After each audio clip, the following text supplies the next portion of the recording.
akan melanjutkan diskusi tentang laporan arus kas. Kalau tadi sudah sampai terpotong ya tadi, karena saya nggak tahu kalau kapasitas hanya 10 menit. Kita tadi sudah sampai di penjualan aset tetap.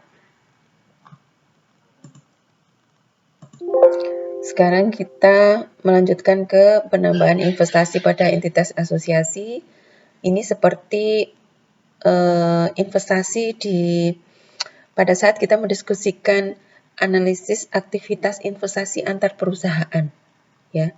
Ini penambahan investasi pada entitas asosiasi. Jadi seperti itu. Untuk membeli saham atau untuk membeli obligasi. Kalau aktivitas atau penambahan investasi pada entitas asosiasi berarti penambahan jumlah saham yang dimiliki. Oke. Sama dengan penempatan investasi jangka pendek, itu juga pembelian sekuritas. Pembelian sekuritas atau investasi di surat berharga yang short term ya, yang sifatnya adalah jangka pendek atau short term.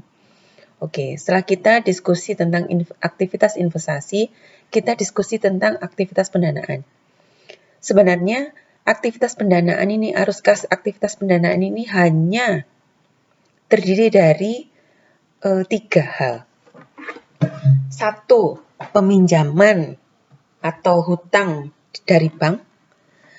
Kemudian yang kedua, menerbitkan surat obligasi atau menjual obligasi. Yang ketiga adalah menerbitkan saham atau menjual saham. Kalau utang di bank, konsekuensinya apa? Konsekuensinya bayar utang pokok dan bunga. Kemudian kalau menjual obligasi atau menerbitkan obligasi, konsekuensinya apa? Konsekuensinya adalah membayar bunga dan membayar pokok obligasi. Kemudian ada lagi yang terakhir adalah menjual saham. Kalau menjual saham itu sama, ada konsekuensinya adalah membayar dividen kepada entitas pemilik atau kepada pemilik perusahaan. Oke, di sini ada pembayaran dividen kepada entitas induk dan ada kepentingan non pengendali. Oke, nanti kita diskusi lagi ya tentang itu. Oke, berikutnya kita kembali lagi ke PowerPoint, ke slide.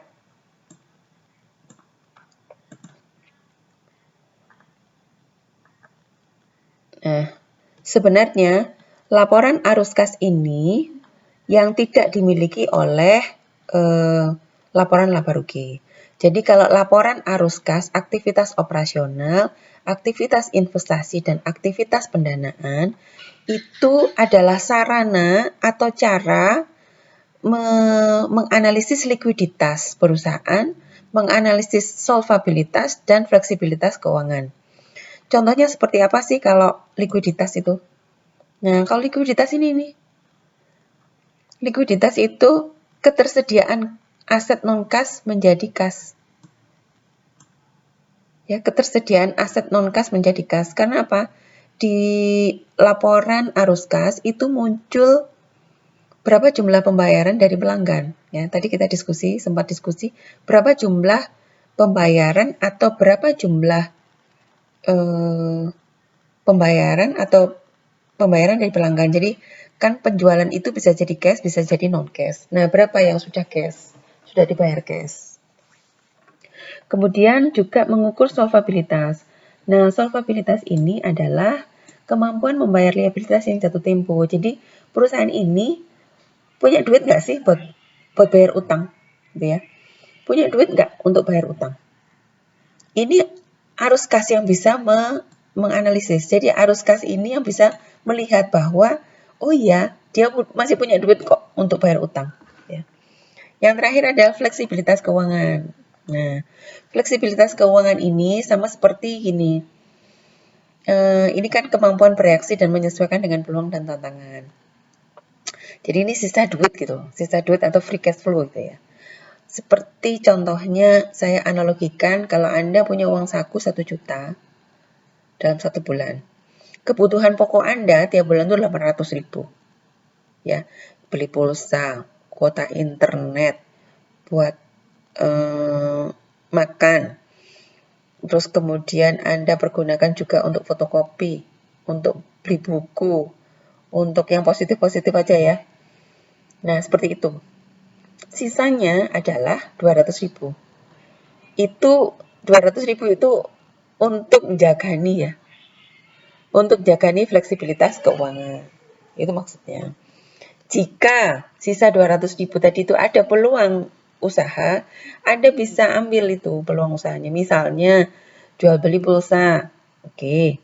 Anda bisa jual beli pulsa sehingga uang 200.000 tadi itu bisa ditambah gitu melalui keuntungan Anda bisnis dari jual beli pulsa. Itu yang maksudnya menyesuaikan dengan peluang dan tantangan. Oke. Berikutnya adalah sebetulnya kan intinya begini. Kalau laporan arus kas itu berapa jumlah kas yang dihasilkan oleh aktivitas operasi dan berapa yang dikeluarkan. Berikutnya, berapa jumlah kas yang dihasilkan investasi dan berapa yang dikeluarkan untuk aktivitas investasi, dan seterusnya. Nah, yang terakhir ini adalah penting, yang poin D. Dari mana sumber dana untuk pembayaran hutang? Yang benar itu pembayaran hutang itu dari mana? Dari operasi. Ya, yang benar itu pembayaran hutang adalah dari aktivitas operasi. Kalau pembayaran hutang itu dari hutang, udah nggak benar tuh. Udah nggak benar itu.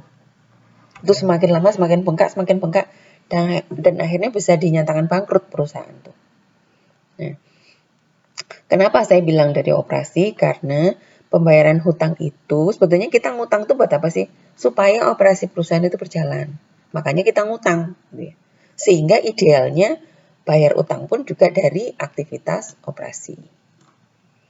Oke, mudah-mudahan Anda bisa paham.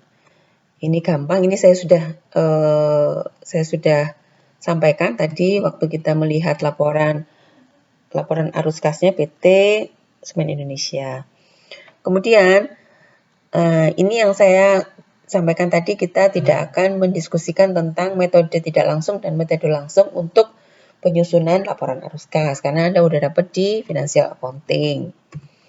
Kemudian ini, nah implikasinya, jadi interpretasinya apa?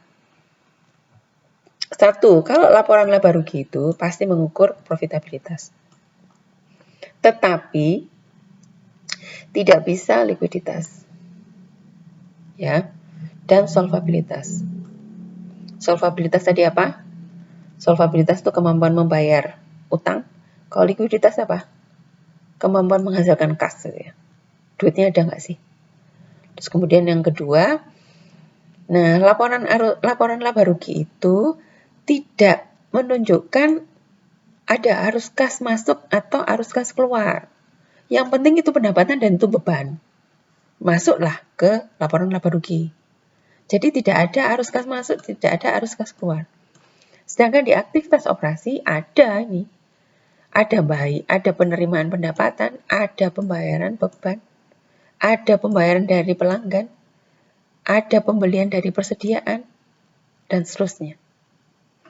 Nah, kemudian berikutnya adalah di laporan laba rugi tidak menunjukkan dampak operasi terhadap likuiditas dan solvabilitas. Ini tidak ada dampaknya, jadi nggak muncul dampaknya. Yang bisa tahu tentang likuiditas dan solvabilitas adalah aktivitas operasi. Ya, berfokus pada likuiditas operasi. Memang jadi masalahnya itu begini. Kalau perusahaan itu untung besar, tapi nggak ada duit cash, percuma lah. Gimana dia bisa bayar utang? Kemudian yang terakhir adalah laporan laba rugi itu hanya mencatat ya, mengakui itu kan berarti mencatat pendapatan yang diperoleh dan beban yang dikeluarkan. Tapi pendapatan yang diterima sama yang dibayarkan enggak, ya. Pendapatan yang diterima masuknya di laporan arus kas. Beban yang dibayarkan juga masuk di kas. Oke. Ini gampang ini, Anda bisa baca sendiri sama sebenarnya seperti tadi waktu saya menjelaskan di laporan arus kas